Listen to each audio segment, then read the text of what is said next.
Hi, everybody. I do apologize. This is take two to football and awareness for ALS. My first recording that I had just recorded, which actually was live, um, terrible. I do apologize, but it's something that I really want to make sure I get out there because through my research of this topic, I've become very heartfelt to what this situation is. And I think of all the people who are currently dealing with this personally or know somebody that they love who are having to fight this terrible disease. And today I'd like to talk about ALS with everybody here. There are many topics in football that we can talk about. They are the weekly games during the season or all the speculations during the off season. And a topic that any football fan, player, beat writer, or an official should never forget to talk about is ALS. And that's what I'm going to speak on today. Amyotrophic lateral sclerosis, or commonly known as Lou Gehrig's disease, is a neurodegenerative disease, and it was first identified in 1869 by a French neurologist, but it became widely known in 1939.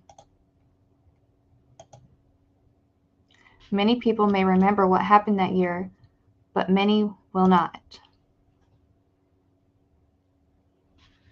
It was in 1939, New York Yankees baseball star Lou Gehrig was diagnosed with ALS. The Iron Horse was forced to retire due to his failing health, and unfortunately, on June 2, 1941, just 2 years after Lou Gehrig's diagnosis, his life was cut short at the age of 37. Little was known about Lou Gehrig's disease. Symptoms were loss of strength, slipping, falling, loss of coordination and mobility. ALS attacks the brain and spinal cord. The central nervous system is weakened and it affects the physical function. Nerve cells break down and stops the muscles of their functions. It will take away muscle control in limbs, affect speech, swallowing, and breathing. It steals the person's ability to button their shirts, talk to their spouse, hug their children, or even throw a football. Can you imagine being a football player diagnosed with ALS, only just having a young child born, to not be able to hug your child, teach your child to catch a football, or dance with your daughter? This is the reality for many football athletes and everyday people. Research has found that retired football players, pro football players, are 4 times more likely to die from ALS than the general U.S. population. This is according to federal researchers in 2012. The longer a football player plays, the greater their likelihood of developing ALS becomes. Here in the U.S., approximately 6,000 people are diagnosed with ALS every year. A sad fact is that every 90 minutes, someone is diagnosed with the disease and someone passes away from it. Most people with ALS die from respiratory failure approximately 3 to 5 years from when symptoms first appear, and approximately 10% of people with ALS survive for a decade or more. It's not very many people. Today, there is more research than ever, and studies have been able to link head trauma to this devastating disease. Chronic traumatic encephalopathy, or known as CTE, is linked to ALS. There are many other links that researchers have been able to identify, but we're going to focus on the chronic traumatic encephalopathy. It is associated with repeated traumatic brain injuries, such as concussions and repeated blows to the head. There is no cure for ALS, but with the help of many organizations, it is possible to help fight ALS with those who are currently fighting against it. These organizations raise money to make it possible to continue the research and hopefully one day find a cure. They also help to provide the care and modifications needed to help these people live the most productive life that they can with friends and family. There are only just a few football players who are currently living with Lou Gehrig's disease. O.J. Brigance, former Ravens linebacker, has been fighting this disease since 2007. He and his family, with the support of many others, have started the Brigance Brigade Foundation, and they hold an annual race that helps raise money to continue the research and help people with ALS to have access to caregiving services, equipment, and home modifications for accessibility.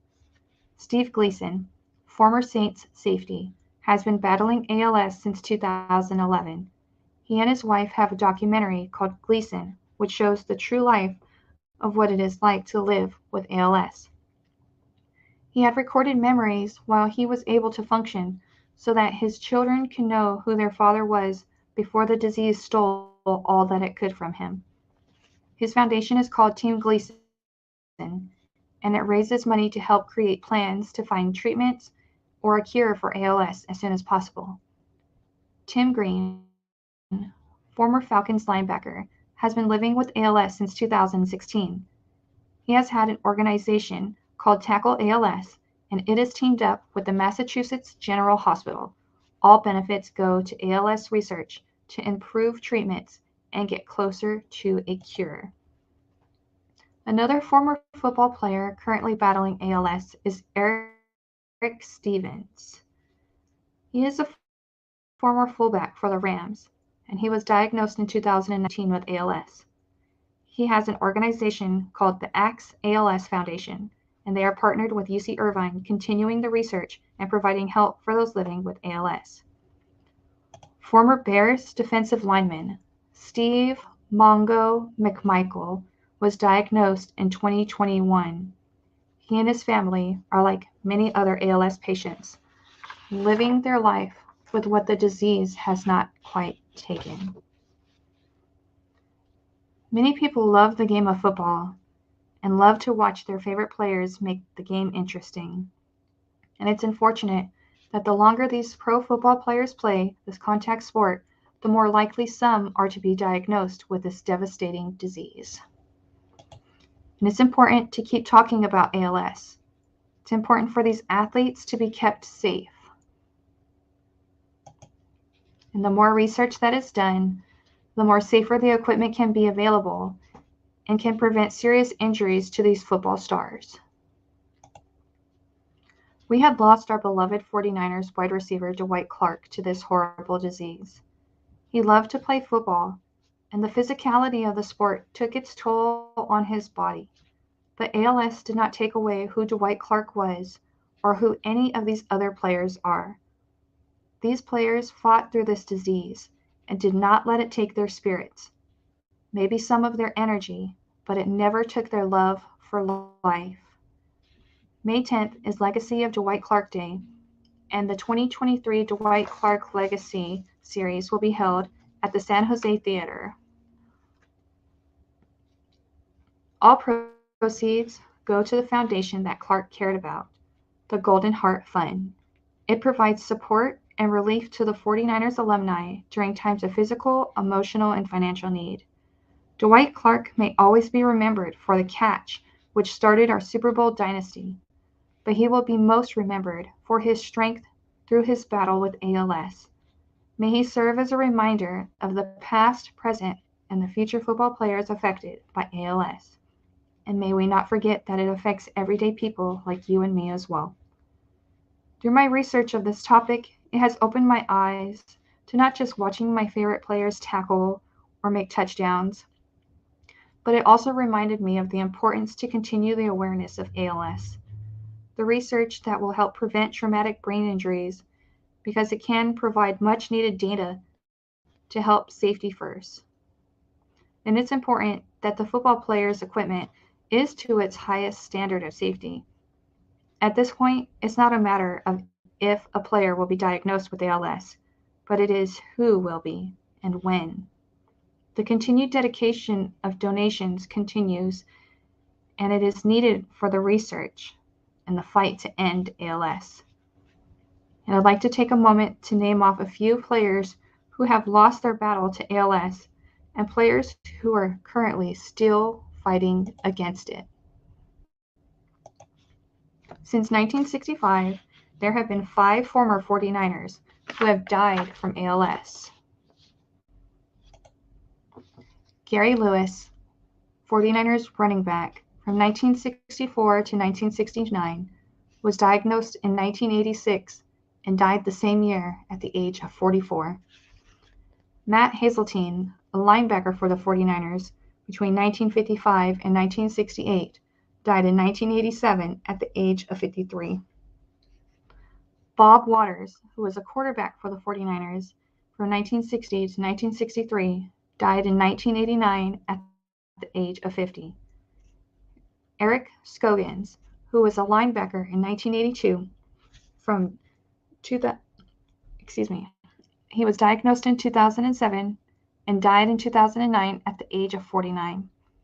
And our beloved Dwight Clark, wide receiver from 1979 to 1987, diagnosed in 2015 and died in 2018 at the age of 61. There are at least 6 former NFL football players who are currently battling ALS. Let us keep them in our thoughts and in our prayers. If you're interested in donating to any of the charity foundations started by these brave men, I'll give you the information, or we can check in the description from my first video, but at the end of this video, I'll be sure to add those websites. O.J. Brigance, linebacker from the Ravens from 94 to 2002, diagnosed in 2007 at the age of 37, still fighting. Steve Gleason, safety for the Saints between 2000 and 2006, diagnosed in 2011 at the age of 34, still fighting.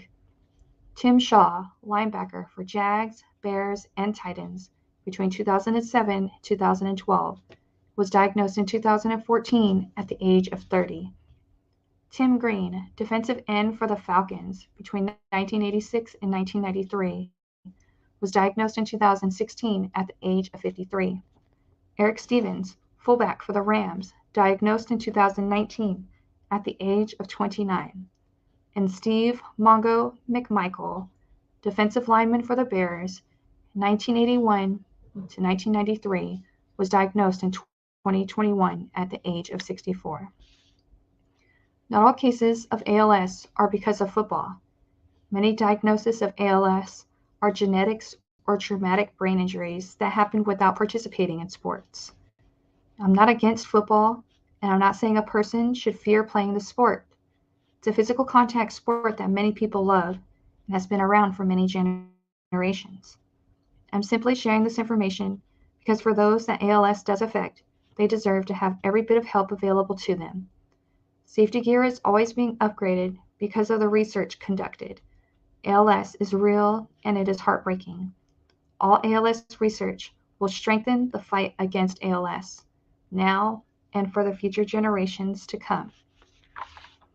Some links I've been able to find to either donate to the cause for ALS or even simply to just get more information are als.com, donate.als.org, goldenheartfund.org, tackleals.com, axals.org, brigantsbrigade.org, or teamgleason.org. This disease has been devastating and has been taking a lot of people. And I do hope that one day we do get close to getting a cure to end ALS altogether.